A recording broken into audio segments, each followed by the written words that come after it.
Well, speaking of making bank, Guardians of the Galaxy 3 comes out today, the day we're filming this, May 5th, and it is projected to make $120 million North America, $250 worldwide. Billion? No, million. Oh, First I opening was like, weekend, what? $250 billion.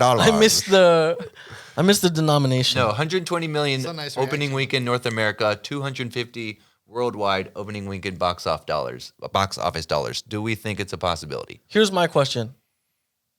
I don't even care about the money. Is Well- it good? Because sometimes there's movies that make a shit ton of money, but aren't good. Oh, like Black Adam? Well, it didn't make much money. It didn't. It actually didn't make it. I'm kidding. Yeah. Yeah.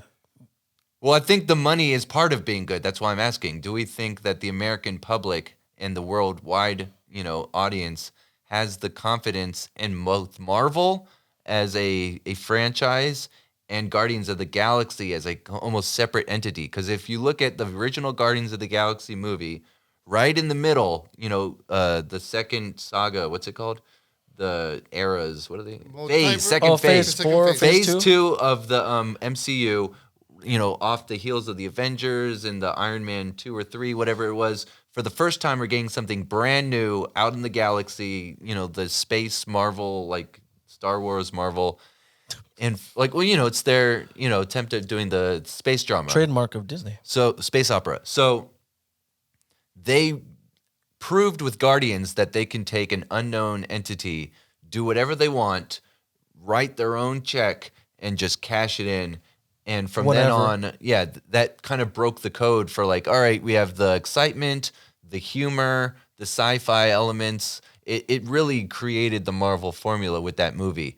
And is there just something about, James Gunn has this magic touch where he's like the only thing in Marvel that's working right now?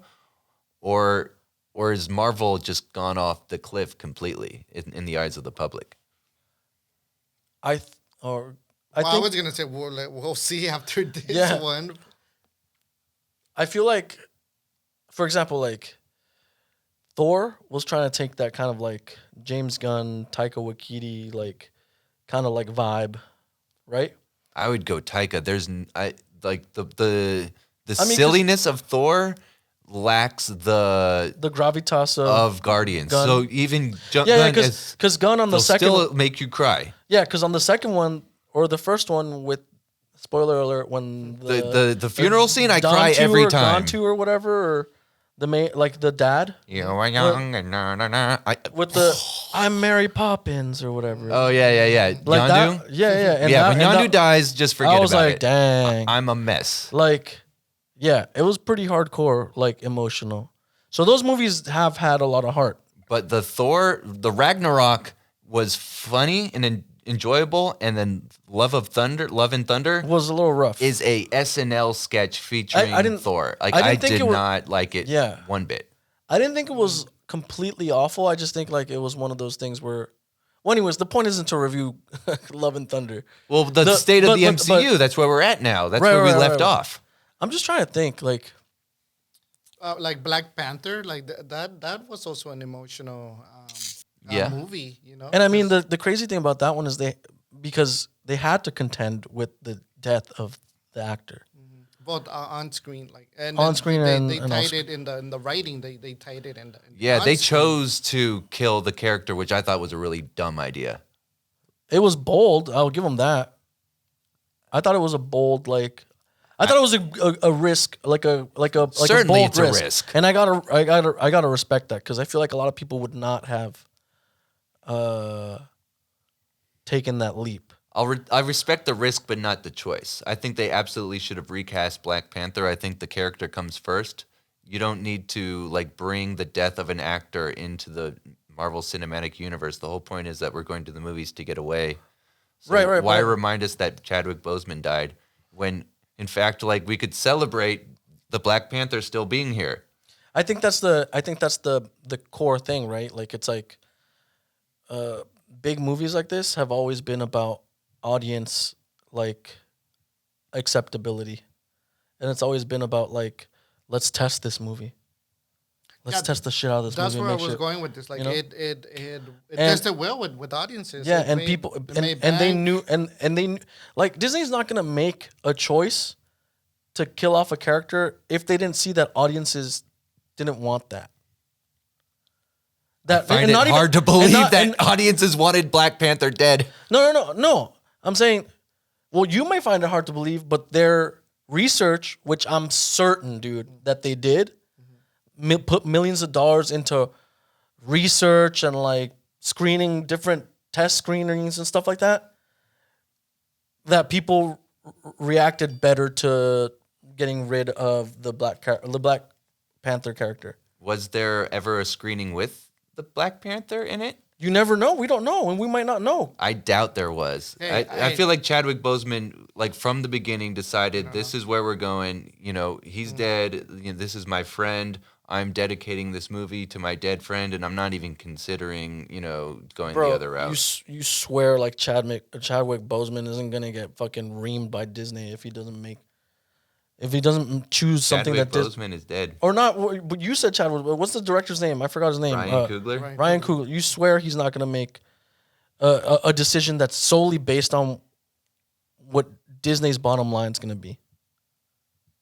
Like you forget that Disney is a I mean, I do Ultra not mega forget. I just national don't, I don't corporation. think that they might have had I know they had an alternate version of the script, but I feel like he decided that's the direction they're going. I don't know. Maybe Disney made it for him.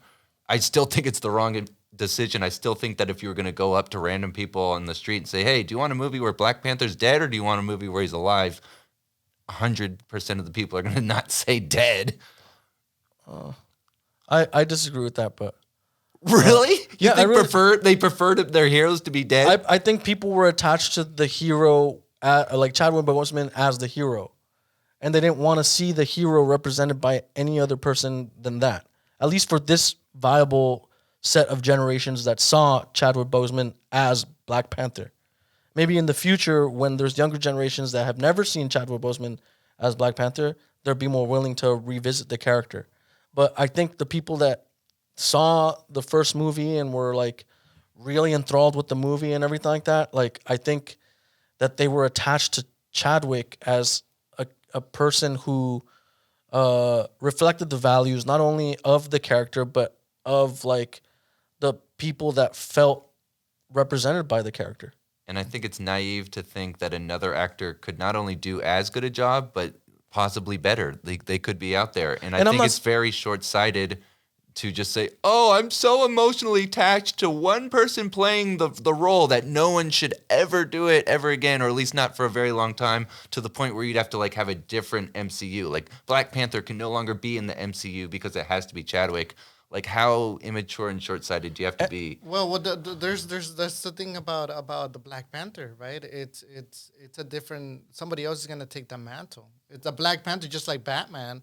Like one of my favorite actors that has ever played Batman is the original movie. Mm-hmm. You know, like speaking about the Flash, right? Like now that same actor, he's gonna be like revisiting that same role, right? But that left a profound like imprint, right? In my like pop culture, like movies, right? But like what I'm trying to say is that I think just like Batman, right? Like different actors can take a shot at being that superhero, right? That's what I'm saying with Black Panther. Yeah, Batman lives on. Bruce Wayne lives on. Somebody else is gonna take that T'Challa mantle. can live on. And they gave Shuri, right? That But for temporarily Shuri was always a B character. Even in a lead Temporarily. role, she does not Exactly. shine. Shuri I was mean- surely a B character. You know, some people out there, right, would have praised that decision to, you know, a black woman to take on that. Oh yeah, and that's Bla- how the Black that's how Panther. they marketed and carried Right? the movie with Yeah, that. and then we have like if you watched it, right, like this is definitely if you watched it, if you haven't watched it, watch it. If you did watch it, then you know what I'm talking about, like that hope, right, that the son is gonna take on that mantle too, right? So it's I don't know. I feel like it's again going back to the optimism that I have. Like, you know, I saw that that little boy, and I'm like, wow, he's gonna make such a great Black Panther. Well, I guess we could all disagree. Yeah, We I agree mean, to disagree. we definitely agree to disagree because I think it's such a and I'm not saying that you don't have a point. Obviously, like there's plenty of movies where they recast, right? And then especially if you're talking about like Infinity Stones and like resetting timelines and things like that. Not even just with the DC universe, but like changing things up. Like there's people with superpowers or even before, like that can change things up in the Marvel universe and things like that. Like there's X-Men that's coming in. Like there's things are changing, right? With Quantum Mania and all this stuff, right? Like there could have been ways to recast T'Challa. Absolutely. At least the way, maybe I'm just being too pragmatic where I'm just kind of like I feel like Disney was never going to make a choice that wasn't safe for them, whether it be to satisfy a specific base, like a specific fan base. And even then that was probably researched the fuck out of it. So that's just my perspective. I'm like, Disney was never going to take a risk because they haven't taken a risk. Well, we praised it for being a risk, and now we're saying it's the safe choice. And I think it's the safe choice that Recasting. maybe the risk would have been to recast, and that would have gotten the better result because Letitia Wright does not have the charisma that Chadwick Boseman have. The Shuri character does not have the significance that the T'Challa character has. Yeah, because they never built her up that way. And so, Marvel does this with every character. You go to watch the Loki series, and by the end of it, Loki's not even in it. He's, being replaced by the minor character. Yeah. Disney does this with every single property. You show up to watch The Mandalorian. By the end of it, The Mandalorian's not even in it. It's all about Bo-Katan. So I don't show up to watch Bo-Katan. I show up to watch The Mandalorian. I show up to watch Black Panther, and he's not even in the movie. He's dead the whole time. Right. And I frankly, it's a boring movie. It's a 3-hour movie that drags. Like I got the emotional experience out of watching it in the theater. I went back and rewatched it on Disney Plus thinking, oh yeah, I like this movie. I'm going to want to watch it again. And I was just bored. I might have to watch it again. And like the underwater Mexicans that, we had a lot of fun joking about it. But in all honesty, I'm underwhelmed with like the underwater like Mexica. Like I didn't like. Underwater Mecha. It's so dark. You don't really get to, see the temple or whatever their underground area. It's just like, it's B-list Avatar to me. Okay. Yeah, man. Who would have thought Marvel and talking about Marvel was going to be so controversial? Well, passionate about these things,